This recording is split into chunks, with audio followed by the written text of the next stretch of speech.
Okay. So, Bonnie, did you have slides that you wanted to show?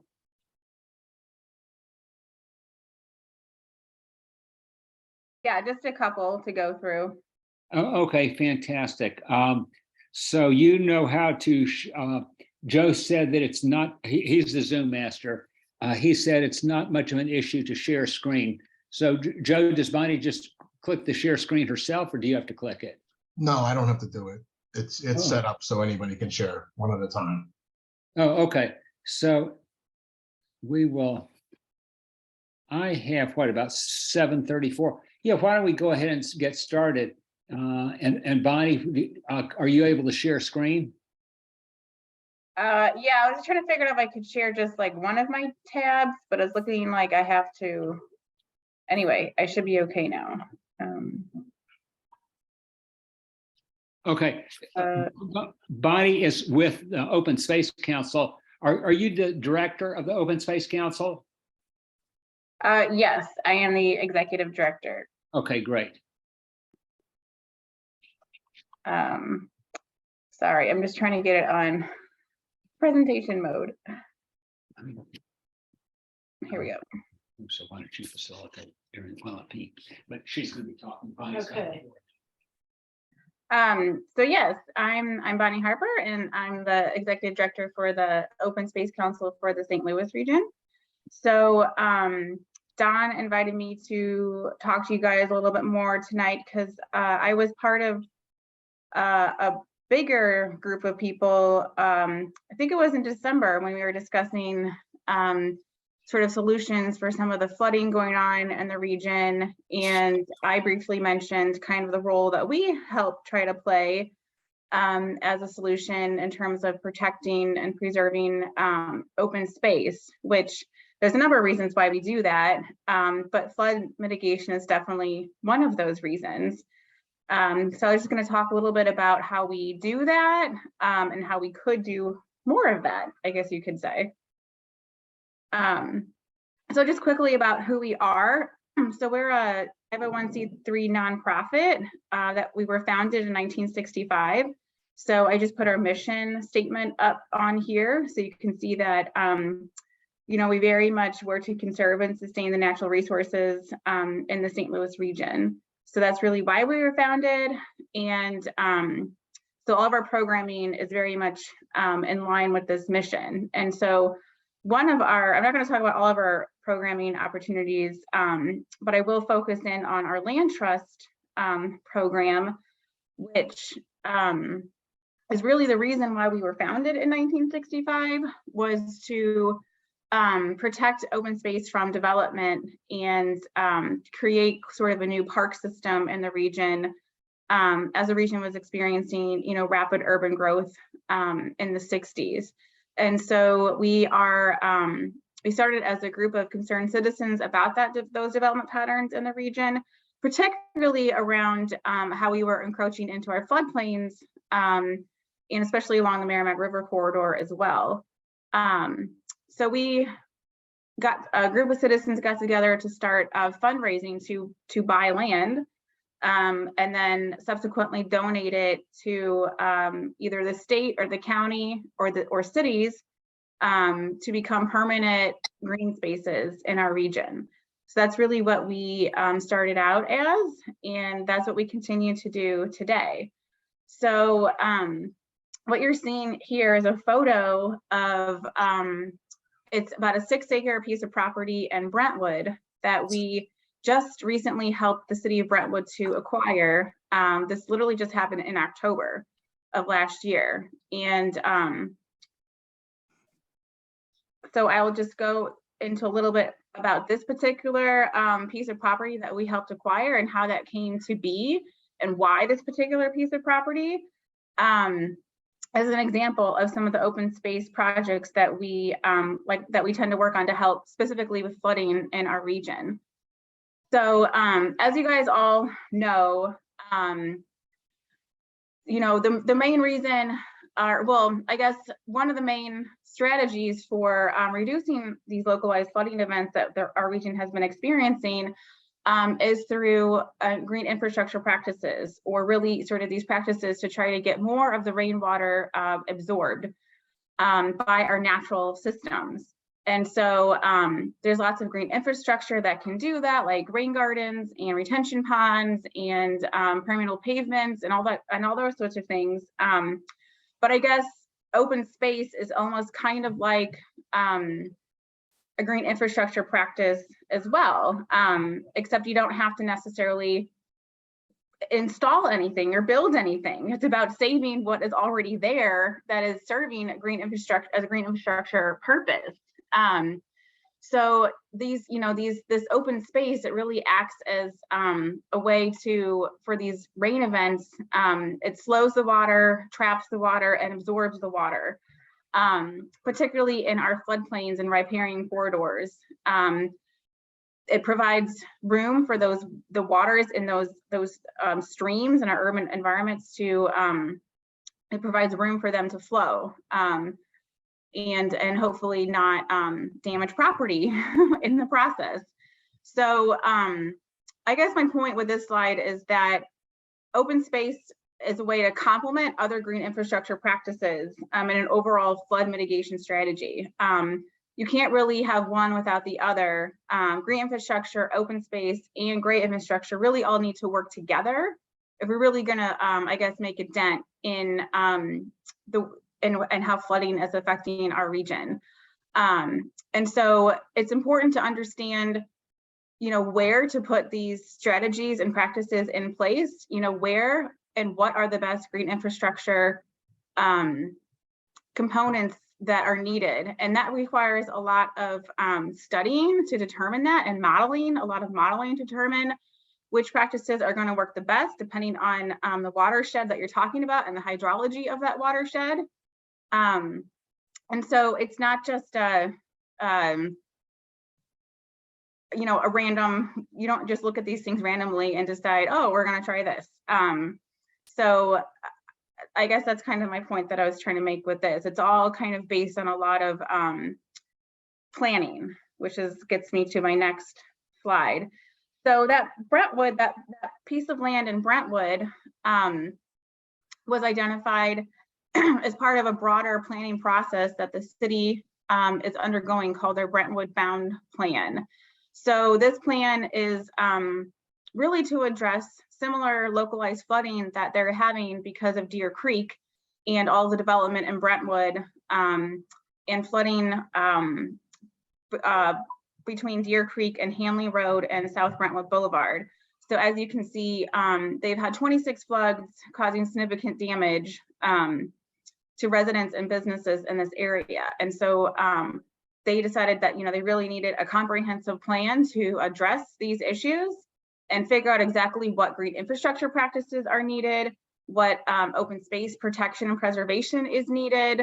And so in doing so, while in terms of they can obviously have a significant impact on the flooding issues, but they can also increase other opportunities too, like recreation and economic development too. So it's really kind of, I guess, the point of putting together this Brentwood Bound Plan. And identifying sort of what needs to be done, part of it was they needed to improve Deer Creek to create more flow capacity along the creek to alleviate the flooding going on. So that's where we come into play. Yeah. They identified this yellow polygon on here is sort of an area of still somewhat functioning wetland floodplain of Deer Creek. And so as part of the Brentwood plan, a lot of planners and engineers were involved in developing that plan to figure out exactly by protecting this open space and how much water that would end up absorbing under certain rainfall conditions. And this particular piece of property was really important for protection because it still has functioning wetland soils.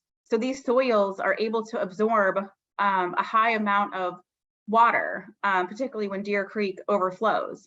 And so that's really important when deciding which parcels of open space to try to protect.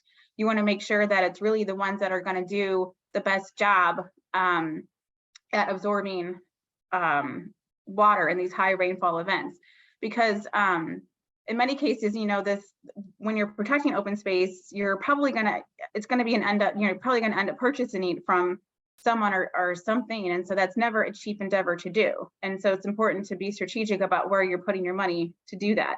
So the purchase of this 6 acres will permanently ensure it will remain a place for water to overflow the banks of Deer Creek in times of heavy rainfall. And there's also a restoration plan that's going along with this acquisition now that it's within the city of Brentwood. It's now their land, and they will own and maintain it as a public open space. And so there's going to be additional native plants being planted and grasses that are going to enhance the ability of this wetland. Well, basically restore it to what it really was and should be. It's been slightly degraded over time. There was some gravel dumped there, for example, and things like that. So really trying to restore it to its natural wetland floodplain functions as part of the overall Brentwood bound plan. So there's another plan, I guess, within our region for the lower Merrimack River, or well, part of the Merrimack River, but it's the lower Merrimack portion of the river really suffered a lot of subsequent flooding events in 2015, 16, and 17. And so a lot of communities like Wildwood, Arnold, Fenton, Valley Park, Sunset Hills, all those kind of municipalities, Eureka, in that part of the watershed suffered a lot of flood damage in those events as well. And so this floodplain management plan was put together. It was driven by the U.S. Army Corps of Engineers, but it had input from all those municipalities that were affected by those flooding events. And part of that plan was identifying which parcels would be best suited as open space. Because the likelihood of the getting flooding again is pretty high. But then they also put into all this other criteria that went into identifying these priority parcels for acquisition for open space. I'm not going to get into the detail of that. There's a lot of work that went into that, a lot of modeling that went into that, a lot of that engineers and scientists and ecologists all had a role in making this plan and identifying those the criteria for how you determine what should be I guess acquired as open space when you're talking about flood mitigation. So what I will say though is that now it came out with a number of recommendations for these areas in these different municipalities. So now it's kind of our job as Open Space Council to kind of work with these communities who are interested in implementing these recommendations that came out of this plan and helping them with their open space acquisition priorities and yeah, really helping them to implement this plan going forward. So that's another kind of how we're focusing our open space acquisition efforts to alleviate sort of different kinds of flooding problems in our region. This kind of flooding that the Merrimack had is a riverine flooding situation, which is slightly different than the flooding experience last July, which was not really any rivers flooding, it was streams and our great infrastructure not able to handle the rainfall. So as well. So yeah, I guess my point in all of this is that I think it really starts with a good plan that seems to be a major catalyst for how these projects come to be and how these open space opportunities are identified, and how a bunch of different partners come together to make these this possible. That Brentwood acquisition, we were just a small piece of a lot of other partners that helped the city of Brentwood acquire that piece of land. Just like with these opportunities in the Lower Merrimack plan, there's going to be a lot. It's going to be a lot of partners coming together to help this come to be. I know the city of Pacific is really active in implementing the recommendations of this plan. and bringing together partners to do that. And so we're excited to be a part of that going forward. That's really all I had to go through. I put my contact information up here so everybody has it. I'm happy to take questions and things like that. We do all, we fundraise specifically for land acquisition projects. We have a dedicated investment fund that we are not allowed to spend on anything except land acquisition. So that's how we are able to support projects like this. We don't have an infinite amount of money, obviously. And like I said, it usually takes a lot of partners to come together to help on these, because land is getting, more expensive every day, every year. So, but we are always happy to play a role in this. And, this will definitely be a space that we continue to play a role in going forward.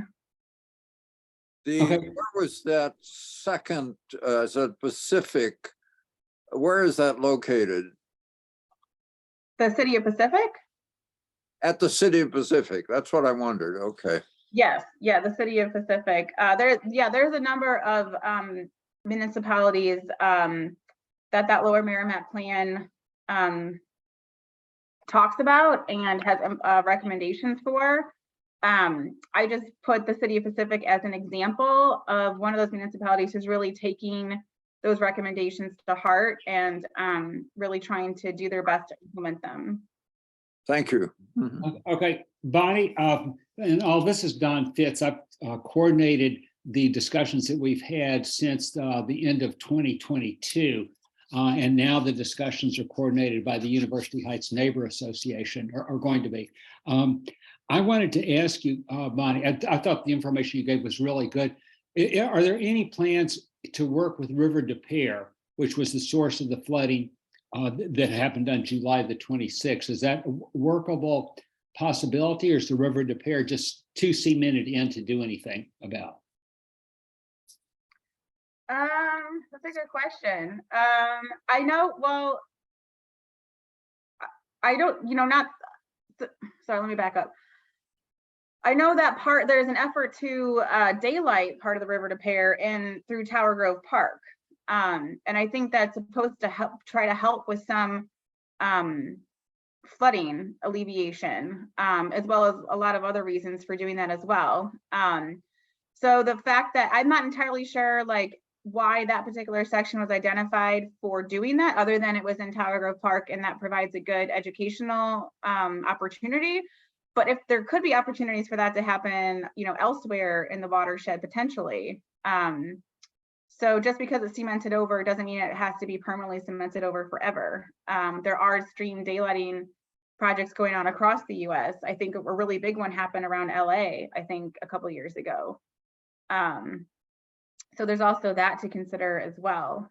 But I'm not aware of plans right now for anything else other than that Tower Grove project. And what's going on in Brentwood. So, because there's the Deer Creek Watershed Alliance, which Deer Creek is a major tributary of the River des Peres. So, it's also important to think about, when you're talking about the River des Peres, you also have to consider the whole watershed and those major tributaries of the watershed of what. So I think by doing a lot of work in Deer Creek, that should also have an effect downstream on the actual River des Peres as well. Okay, Sherry Nash has a comment. If anybody who has a comment, put it into the chat, and that'll make it a little bit more orderly in calling on people. Sherry Nash, you have a comment. Do you want to, our question, you want to unmute and ask your question? Sure. My question is for these two projects. And thank you, Bonnie, by the way, this is very interesting. For these two projects, do you know who initiated them? Was it the city? Was it a group of concerned citizens? Was it the Army Corps of Engineers? Someone kind of had to be the driver to say, yes, we want to do this plan and we want to move forward with this. Yeah, I'm pretty sure for Brentwood, it was Brentwood. recognizing that, you know, something has to, there've just been too many floods, and Manchester and Hanley Road were just getting hammered. But I also know that the Deer Creek Watershed Alliance had a big role to play in that well, and pushing for that as well, especially because they're really trying to increase the water, or help the water quality of Deer Creek, which is also a big part of this. And so there was a big public design charrette in 2017, which gathered a whole lot of public input on the Brentwood Bound Plan and also future design options for this wetland project. So I do think it was the city, but I do think it was, you know, in response and along with a lot of public support and input into it as well. And then in terms of the Lower Merrimack plan, so that was initiated by the Army Corps of Engineers. But like I said, it was in response to the subsequent big floods that kept hurting all these different, you know, communities within the watershed. And so I think there was a desire, you know, for something to be done, and the Army Corps has a special program called the Silver Jackets for addressing floodplain management, cross-jurisdictional floodplain management, I should say. And so that's why the Army Corps, I think, was like initiated that, because you're talking about addressing issues in a floodplain that cross jurisdictional boundaries. And so the Army Corps has a program specifically for doing that. Okay, great. I see that Susan Armstrong put in the chat a link about the Tower Grove Park projects. Susan, did you want to say anything about that? You know, again, I want to compliment Bonnie for the work that they're doing in open space, the Open Space Council. But it appears that, again, when you call it daylighting, you're going to bring the river to the surface again. It looks like it went underground in 1913, presumably for sanitation reasons. But the daylighting project will restore the stream to its original above ground alignment. And if you go on down to the bottom of the article, it talks about the collaborators, and that they've also collaborated with the Osage Nation to bring some features that were, you know, natural to Osage community. So good work on that one. Okay, great. And I want to, there's a few people who came on after I announced this before, but this program is being recorded. And so if you want to get a copy of the recording, then you just email me, or we should have it within a few days. Are there any other, if you have another comment or question for Bonnie, please stick it in the chat before we go into the next topic. And if people don't have a chat because they're on the phone, you can just yell out.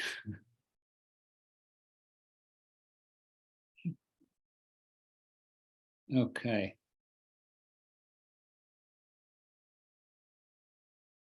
Okay, so I think we're good to go. Let's, like I said, I'm Don Fitz and I'm coordinating the discussion. What we did in University Heights was one of the areas that was the hardest hit by the flooding on July 26th of last year. And we're right next to a street that I live on, Dartmouth, is right next to the River De Pere, where it's tiny, you know, in the summer, usually when there's not very much water, but then it can be enormous if there's a flood. And of course, on July the 26th, that was where it was very enormous. And so one of the questions we've had is there's a tunnel that goes underground. I hope everybody had a chance to look at that tunnel. Look at the photos. I sent 3 photos with the invitation to join here, and those are 2 of the photos are where the tunnel goes underground. Sherry Nash is going to tell us a little bit about, she was there for the first part of the tour that we had with the Washington University Environmental Law Clinic, and Bob Chris, who's of Earth and Planetary Sciences, and then 5 people from, and Eric Stein also. And so both of them are on the Stormwater Commission. And 5 of us from University Heights went on this tour to look at the various places on the River De Pere. Sherry, I think the most important one was the opening where the River De Pere goes into the tunnel at the corner of Dartmouth and Harvard. Could you describe to us what you saw there. Sure. I'd also kind of like to back up a little bit. I've lived on Dartmouth since 2014, and I can tell you that in the River de Pere, we lived in the house across the street, and that's the backyard from which I sent the picture with the fallen tree. I can tell you from living there, even a hard rain would cause that channel to come up really high and swift. So it doesn't take much a catastrophic flooding to get that channel to come up near the top. So I just want to be clear about that. That picture that I took of the fallen tree, I went over there, and I have been going over there ever since the flood, every time it rains, just so I can keep video and picture track of just how fast and high that it does rise. Because I don't believe, while I do know this was a significant rainfall, I don't believe that that was the entire cause of this last flooding in our area. So on our tour last Friday, you saw the picture of the tree. It's still there. My belief is that the tunnel was clogged. It was not operating correctly in the way that it was designed. And so that's my purpose for going back there and seeing if it's being maintained, which it is not. And then the picture that Dawn was mentioning of all the debris that sits on top of the tunnel, the $1 million question, of course, is where did that come from? Was that clogging the tunnel entrance? And who's responsible for maintaining that? And that's something that I personally want to take on, is finding out who maintains the space, how do we, whoever is responsible, how can we come together to hold them accountable for maintaining the tunnel? Okay, fantastic. Barbara, can you tell us a little bit more about what we saw after we saw all the debris? Oh, and also, if you don't, we're not sharing screen, but if you got an email invitation to this, you got the 3 photographs that show exactly what Sherry was talking about. So we started the tour down at the northeast end of our neighborhood at the kind of the intersection of Dartmouth and Harvard. And it was interesting because Mary Ann, who lives at the last house on Harvard, and that end of the street, I do believe was more affected just because of the topography. Everything kind of runs downhill towards the tunnel and towards that end of the street.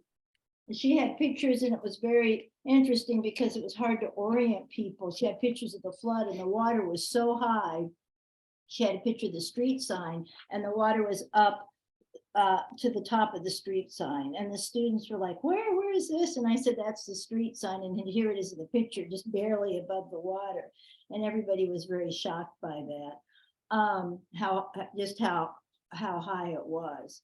Yeah, and Bob did describe, and he described this in one of the webinars, how flashy the River de Pere is. And he basically said that event on the 26th, within the first 2 hours, and it went on, I think the rain went on for 6 to 8 hours, if I'm correct, through the night. But he said he said even if it had stopped raining after the first 2 hours, we would have had a massive flood. That's how flashy, as Sherry described, how fast and swift it goes up. There was a lot of debris, and that's concerning to me. And I have the same concern that Sherry has, that I have asked several different people in the council. And I even asked Bob, nobody seems to know whose responsibility it is to keep that channel and the tunnel clear. And later, maybe I'm jumping ahead, but later on the tour, we went to the Vernon Bridge, which is a very low bridge, and there is another one like that. And we could see where it had dammed up at that point. So there wasn't clearance there either. That's a Pennsylvania. Is that? Oh, I'm sorry. I'm sorry. Pennsylvania intersects with Vernon. Bob said that fortuitously they had already put up what he called hydrological monitoring stations. So they were really able to keep, had a pretty good understanding of what went on during the flood. But the thing that he still isn't clear about is why the tunnel overtopped. You know, why the- That's weird. Anyway, I think that's enough. Oh, okay. Listen, if you're not speaking, please mute because we're getting anything that happens in your background noise, we get on the Zoom, so please mute. So if someone, let's see, I guess it's Joanne. There's, okay, so I'm looking to see if there's anyone else. Does anyone else want to make a comment about this tour of the River de Pere and what could have been happening at the River de Pere for the University Heights, for Dartmouth Street, basically? Okay, well, let's go on to retention ponds. One of the things that we've talked about before with this, with the discussions, is that it's not any one thing that causes flooding. It's a multiple factors that cause the flooding. The flash flood of July 26 was unique because it was overwhelmingly the large amount of water that came down in a very brief period of time. But one thing that can help, just like open spaces can help, is retention ponds. So if Jean Knocker, Maureen Doyle has anything to tell us about retention ponds, that would be great. Hi, this is Maureen. Can you hear me? Yeah. I'm on the phone. Okay, we can't see you, but we can hear you. Yeah, Okay. we're having a storm right now, so in Massachusetts. But okay, so I sent a thing about the difference of retention and detention ponds, and they're very, very similar. And this is from Massachusetts, but I'm sure it's the same as in Missouri. I guess I'm not 100% sure, but I wouldn't bet money on it, but I bet it's close. So I don't have that email in front of me, but I did send it to you guys. And to my knowledge, detention and retention ponds are built for construction. They're not created for flooding. Although I think it would be a good idea in certain situations. There are a lot of engineering things like making culverts, making underground sewers, I think it said on that paper. And one thing that I think is really important is to clean out the culverts. You know, those storm drains on roads that say like things like, you know, goes to the ocean or something like that. Probably not in Missouri, but things like that, you know, and a lot of people, if they litter on the roads or they litter in the catch basins, they get clogged up, and then things can't infiltrate like flood water.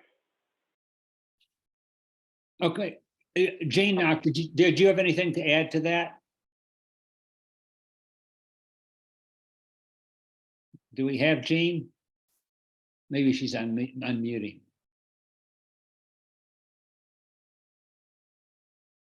Okay. Anything else about retention ponds that we want to cover? Okay. Susan Armstrong, during our last discussion, you put up several links. If you have them in front of you, could you briefly go over what each of those links is for, in case and why it relates to what we're talking about, in case people want to look at them later, because everybody should have those links in their computer.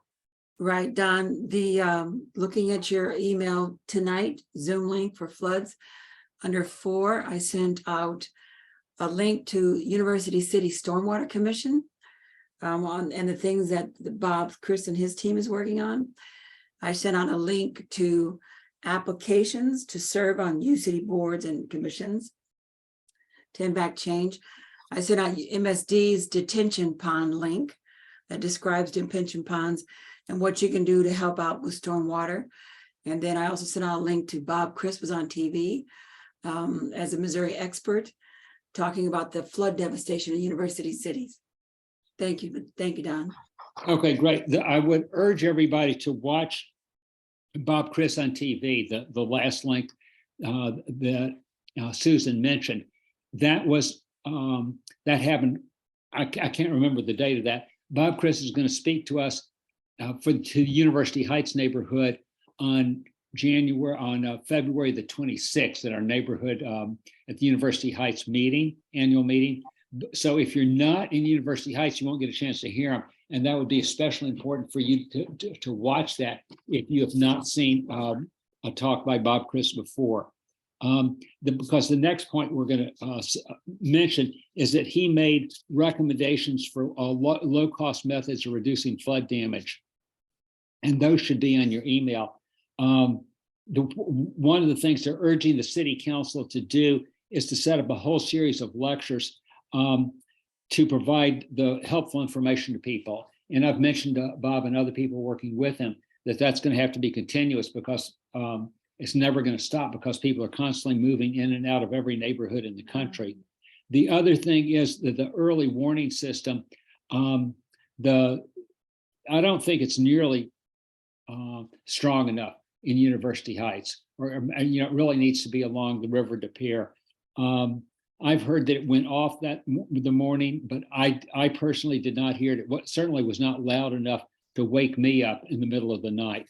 The storm woke me up, but if there was a warning siren that went off, it was not loud enough to wake me up because I remember that night very, very well.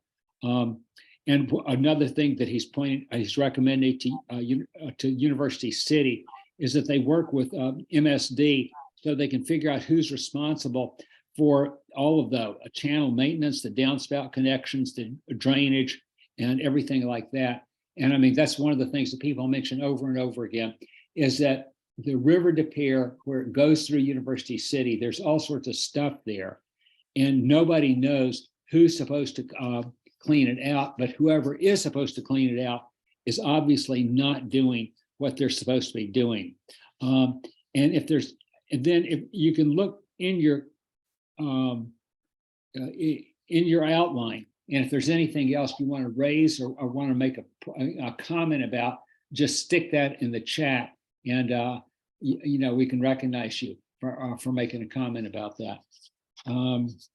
Let's see. If you're in University Heights, be sure that you have the annual meeting on your calendar. It's supposed to be 2 to 4 p.m. Sunday, February the 26th.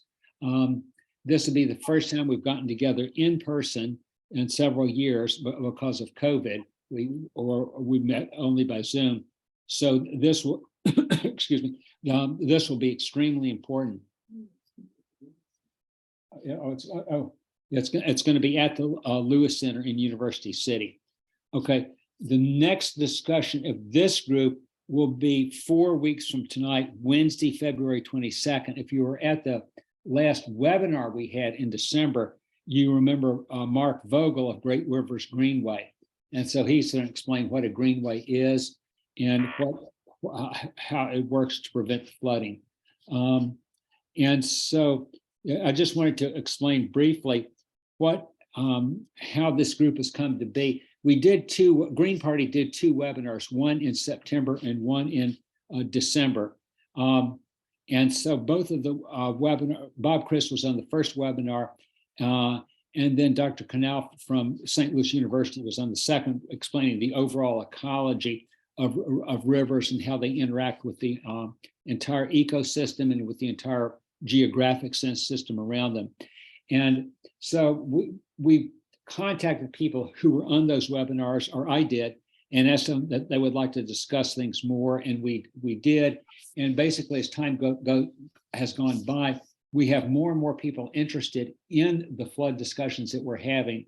And so rather than me just running all of them, I suggested that the University Heights Neighborhood Association take them over. So several of us will be getting together and collaborating in terms of how often we get together, what we cover and the topics we get together, anything that we're not covering that needs to be brought up. So everybody should have gotten an email from me.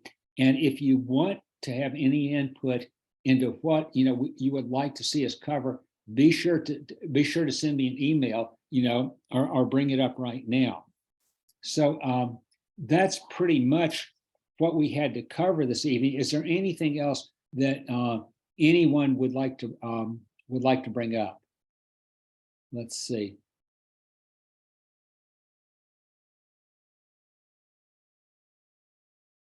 Okay.